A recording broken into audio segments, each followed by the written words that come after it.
اے انسان، جو دکھ اور تکلیف تمہیں رات کو سونے نہ دے تو اس کا فقط علاج تہجد میں ہے۔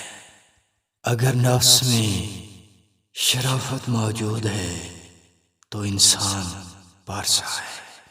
نیکی کا کام اگر اپنی تعریف کروانے کے لیے کیا جائے تو یقین جانو وہ لعنت کا پیش خیمہ بن جایا کرتا ہے۔ اگر زندگی میں آگے بڑھنا چاہتے ہو تو پیچھے کے دروازے بند کرنا ہوں گے۔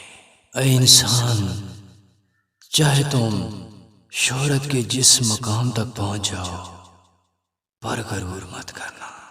یقین کریں کہ کردار ایک ایسی کتاب ہے جسے ہر اندھا اور جاہل شخص پڑھ سکتا ہے۔ یاد رکھو کہ چھوٹے ذہن کبھی بھی بڑے اخلاق پیدا نہیں کیا کرتے۔